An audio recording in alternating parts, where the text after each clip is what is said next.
What's going on, dude? Hey, you camping here? Car trouble? Or what's going on? I don't answer questions. Okay. Well, just to let you know, you can't camp here, okay? I don't answer questions. I'm just letting you know. So I'll give you a little bit to get out of here. I'm not gonna. You know, No. leave or anything, I can't do anything. I'm not breaking the law. Up there. I'm not breaking the law. What's up, man? What's going on, dude? Hey, you camping here? Car trouble? Or what's going on? I don't answer questions. Okay. Well, just to let you know, you can't camp here, okay? I don't answer questions. I'm just letting you know. So I'll give you a little bit to get out of here. I'm not gonna. No. leave or anything. I can't do anything. I'm not breaking the law. Up there. I'm not breaking the law. RCW 4688020. WAC 46832.010. No camping. Please limit your. Okay, can you prove that I'm camping? Well, it does look like you have some sort of sun. Can you prove that I'm camping? You have a large. Am I breaking the law? You have a sleeping bag in the back of your car. Am I breaking the law? Can you prove that I'm camping? I'm just letting you know if you stay here. You don't need to let me know anything. I'm just giving you an opportunity. Am I breaking the law? Right at this moment, no. Okay. But if we come back a couple hours, Don't threaten me. Don't threaten me. Man. Don't threaten me. No, dude. I'm not trying to give you a hard time. I'm just getting. No, you are. You're harassing me. You're bothering me. Yeah. So let me tell you, if that whack is You don't need to tell me anything. Reasonable suspicion You does don't say that I would say more likely than not, you would be camping. Sir, am I breaking the law? You possibly could be. Based off of that RCW, no camping, the sleeping bag, your windows covered. You don't seem prepared to leave at any Okay, point right none of that is camping. If I had to say reasonable suspicion, more likely than not, based off of the totality of the circumstances, Sir, you're making assumptions. Nope. I am making. You're making assumptions based off of the physical. You are making assumptions, and I will sit here for as long as I need. 8 hours. For as long as I need. I see the sign. The sign says, please, no longer than 8 hours. Yeah. Can you try to run? Can you try to run? The sign says, please, no longer than 8 hours.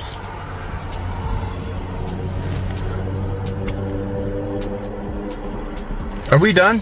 No, we're just getting some info, like I said. And you've been... Am I being detained? No, we have not stopped you from leaving at any point. In fact, we've actually told you that you're not allowed to camp here. But for now, we've already talked to him. You can move on. Okay. Unless something comes up.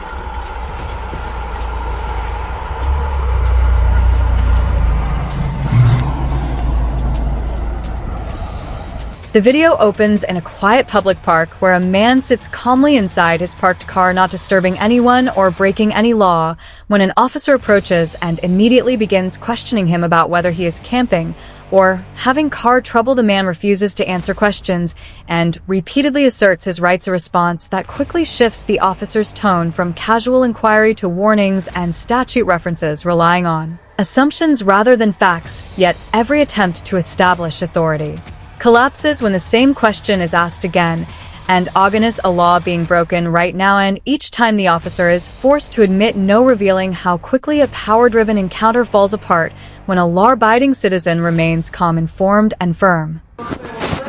We're not saying that you can't have a dog in here. All I'm asking It's not a dog, it's a service animal. There's a God made difference. him a dog. So we're going to call him a dog. Okay, I don't call so, therefore, I asked for your identification because I made contact with you in regards to an issue that was going on at this restaurant. I'll gladly give you my identification. However, I have not committed a crime or nothing. We don't know if we're handling with somebody who has a warrant. There you go. Let's do this.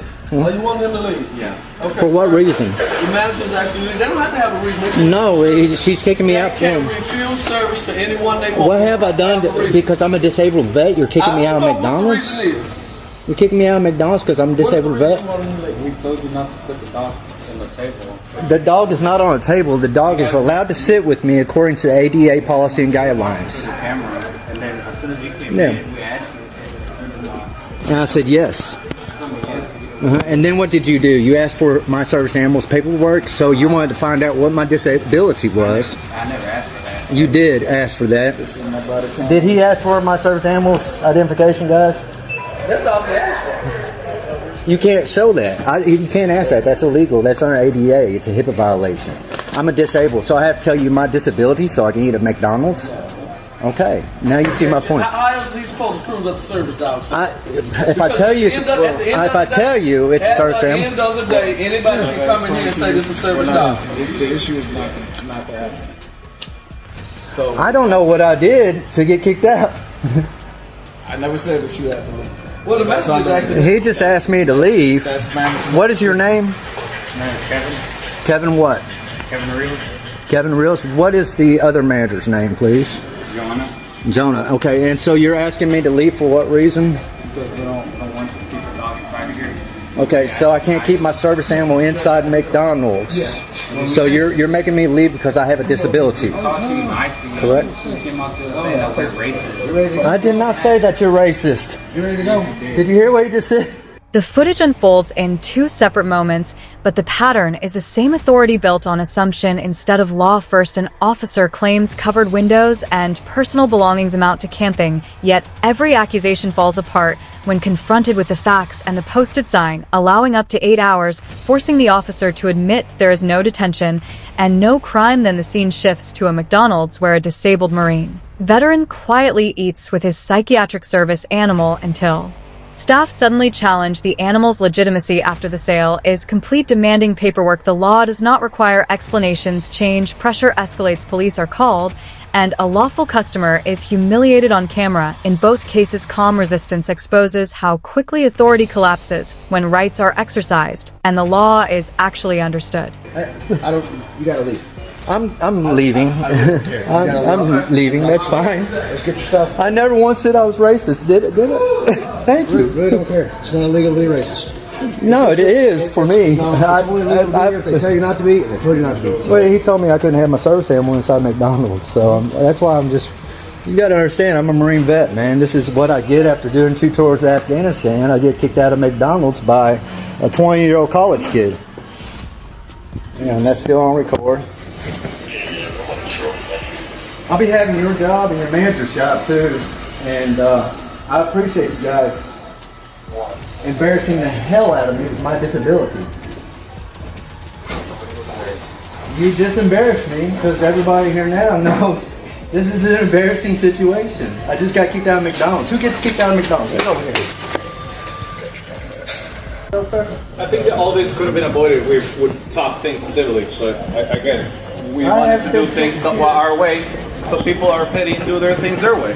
So I mean, I have done nothing wrong. That is the same. I have done. I get it. I don't want to find a place for your dog just to go to jail.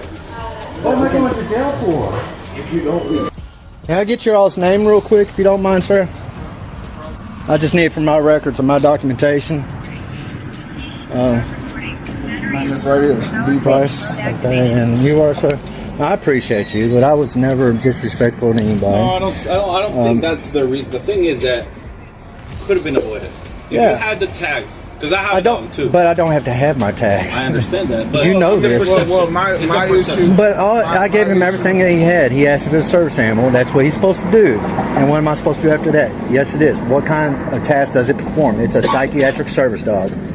That's all I had to do. Yeah, but my issue with the situation is anytime, regardless of the situation, whether or not if you committed a crime or not, if McDonald's or an employee with McDonald's call on you and we have to come over there and make contact with you, talk with you, we have to identify. The scene unfolds inside a McDonald's where a man calmly eats his meal with his service animal, believing he has done nothing wrong, until staff suddenly question his right to be there and demand proof. The law does not require. Confusion turns into pressure, and pressure turns into removal as he is told to leave, not for behavior, but because of the very disability the animal supports. Police arrive, names are taken, explanations shift, and the humiliation becomes public. He explains his services, sacrifice, and the legality of his actions, yet none of it reverses the outcome. By the end, officers admit the law but explain that embarrassment sometimes comes anyway. This moment captures how ignorance of rights can turn an ordinary meal into a lasting wound. But you know, man, that was embarrassing because I didn't do anything wrong. I get it. And that's why it's like I ended up giving it to you. But at the same time, I'm like, why do we have to do this? This is uncalled for. The same way that I identified you, I have to go in and. I'm a 2-time Marine vet, man. Right, Purple Heart, leg, back of the head, and I have a psychiatric service animal. And now you're telling me this college kid's going to kick me out. Not only that, but it's really disrespectful. He said I called him a racist. I'm not a racist. You weren't here when that happened. But these ladies and everybody else in there was like, that didn't happen. You know, and so I just want to file my complaint and take this to the next level, because this was really embarrassing, guys. Just like I identified you, I gotta go in now and identify him, which I already know who he is. Can I get a police report on this? I can give you a reference number. Yes, if you don't mind. I'm going to wait out here in my truck, because I want that for my own self too. Okay, I'll sit in my truck. I'm right here in the Toyota. Okay, thank you.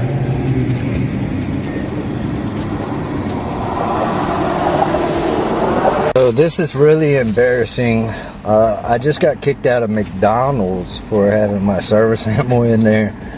The kid asked for my service animals. The final moments show a Marine veteran trying to understand why dignity always seems to come at a cost, explaining that he complied, identified himself, and still ended up humiliated for simply existing with a service animal the law protects. He recounts 2 tours of Purple Heart and injuries that never fully heal, only to be told a young employee can override federal law and force him out. He asks for a reporter record, something that proves this really happened, because without documentation these moments disappear. Then the bigger picture becomes clear. In one clip, sitting in a car becomes suspicion, in another eating a meal becomes a problem. In both, no law is broken, yet pressure continues. These videos expose the same failure every time: authority without understanding rights treated as privileges, and accountability existing only because the camera stayed on. Papers, I told him I didn't have to show them to him, but she was a psychiatric service dog.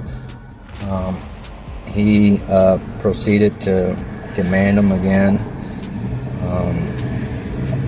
So told him no. I sat down very calmly. I'm just eating my food, enjoying myself, and all of a sudden this woman comes out and she says my animal is not a service animal. Then she calls the police. The police show up. They demand my ID. I'm still eating my fries and drinking my tea.